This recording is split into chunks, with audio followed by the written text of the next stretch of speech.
This had to be a joke. Charles Benson scoffed, tossing my meticulously prepared proposal onto his gleaming walnut desk like it was junk mail.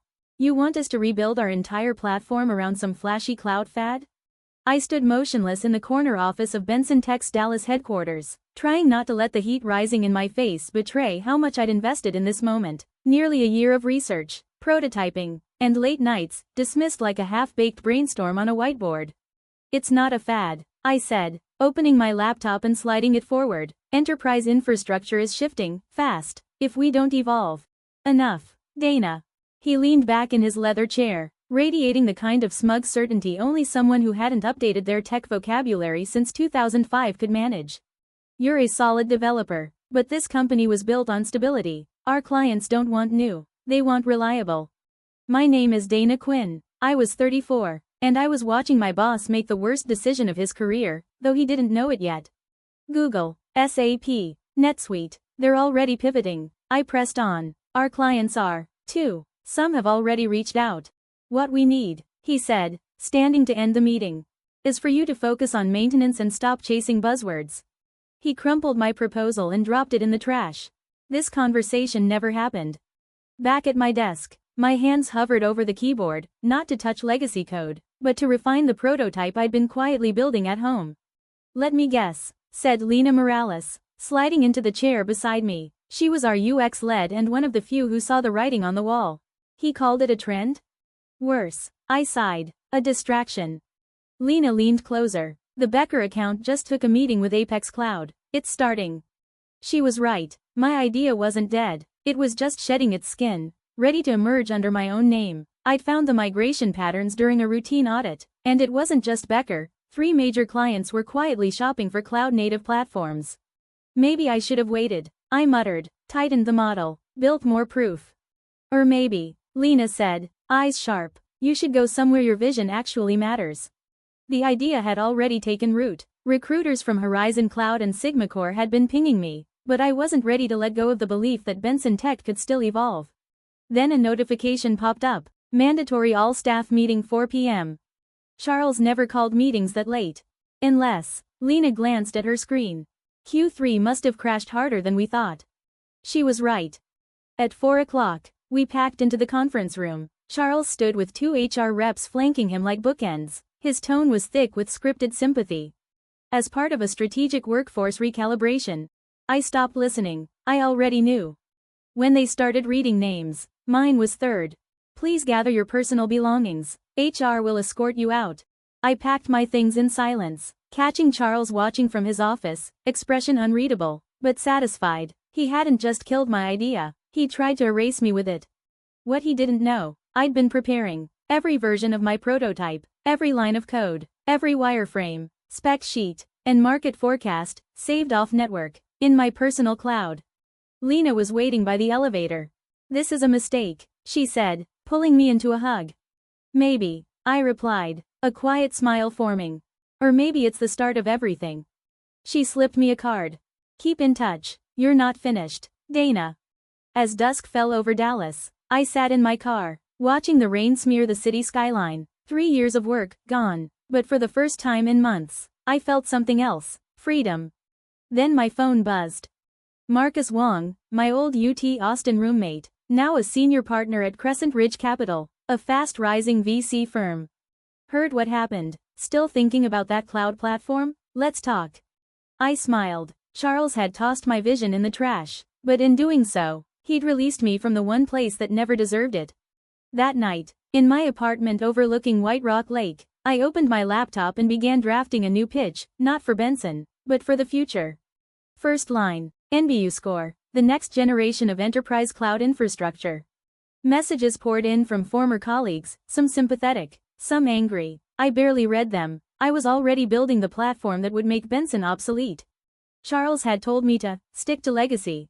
I was designing the system that would make legacy irrelevant. By midnight, the architecture was mapped, the business plan in motion, and my fingers were flying. Because now, I wasn't just building a product. I was building the future. 18 months later, I stood before the executive board of Becker Industries, presenting Nimbus Score. The same clients who once hesitated were now hanging on every word. This migration, you're saying it'll take hours? Their CTO asked, eyebrows raised. I smiled. Not quite. We ran a full test using your current architecture. It takes 43 minutes. A ripple of stunned murmurs filled the room. On the screen behind me, Nimbuscore's live dashboard displayed metrics Benson Tech could only dream of. At that moment, I wasn't just a former employee. I was the future. Those numbers would have seemed impossible, unless you understood how deeply outdated Benson's infrastructure had become. My phone buzzed in my blazer. Marcus, probably checking in. Since that late-night text, Marcus Wong had become more than just an old college roommate or a VC. He was Nimbuscore's lead investor, and its loudest champion. Our first pitch meeting had changed everything. Let me get this straight, he'd said, scrolling through the prototype. You built this at Benson, and they tossed it? Along with 3 years of my life, I'd replied. He didn't laugh dismissively like Charles had. His laugh was sharp, electric, the sound of someone discovering treasure in a landfill.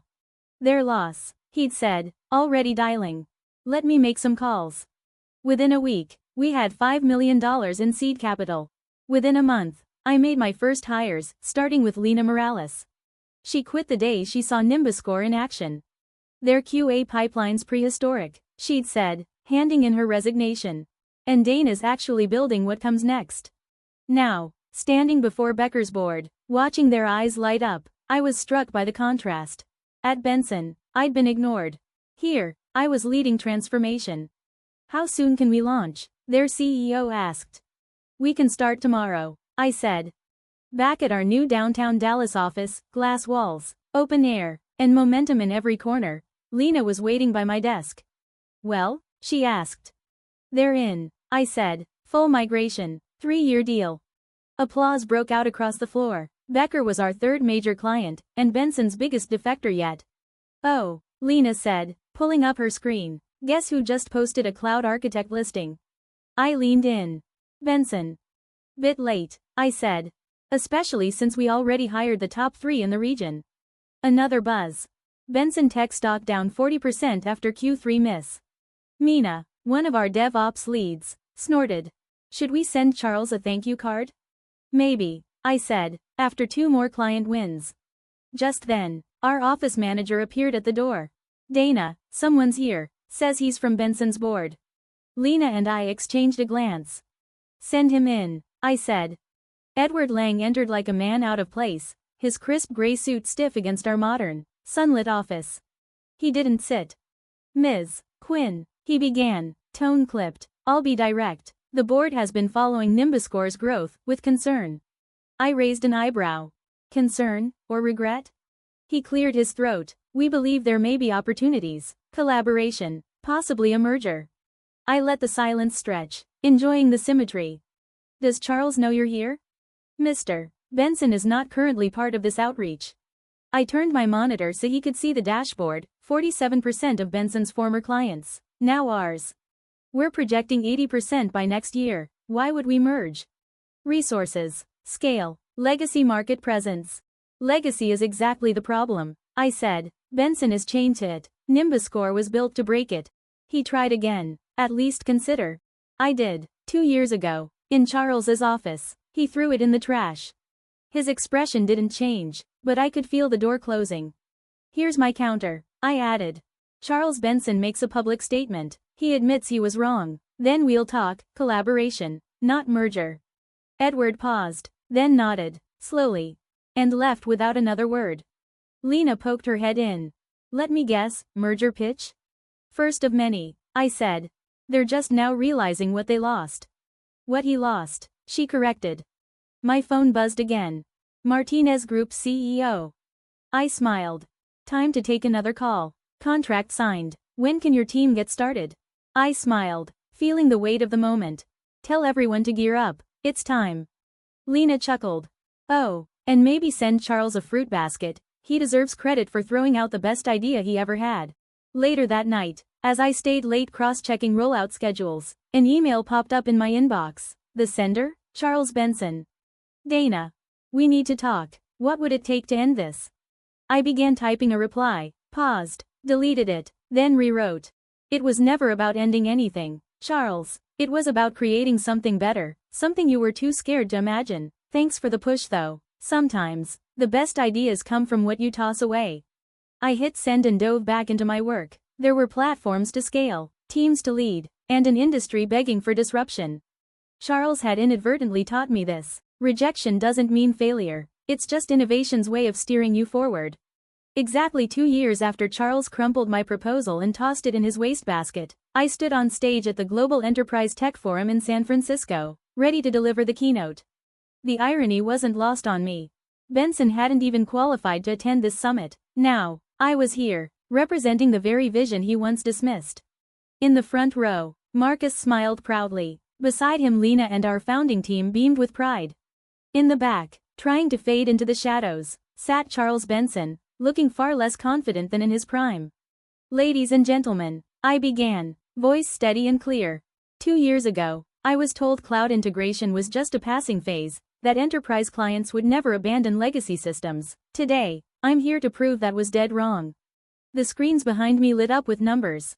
84% market share, 99% uptime, 71% average client savings, Nimbus score active in 27 countries. Innovation, I continued, isn't about building new tech for its own sake, it's about challenging outdated power structures with smarter solutions. From the back, I saw Charles shift uncomfortably. After the keynote, the room buzzed with energy. Investors, press, potential clients flocked to us. Nimbus score wasn't just a contender anymore, we were the gold standard. Those same buzzwords Charles once scoffed at were now the foundation of business school case studies on disruption. Miss Quinn, called a young reporter, notebook raised. Is it true Nimbus score's design was originally pitched to Benson? Before I could answer, a voice spoke from behind. Yes, it was, and I'm the one who threw it away. The crowd turned as Charles Benson stepped forward, older, thinner, and carrying more than just the weight of a failed company. Can we talk, privately? He asked quietly. I nodded and led him to a secluded corner behind the stage. Up close, he looked like a man who'd lost more than market share. He'd lost vision, relevance, trust. I saw your keynote, he said.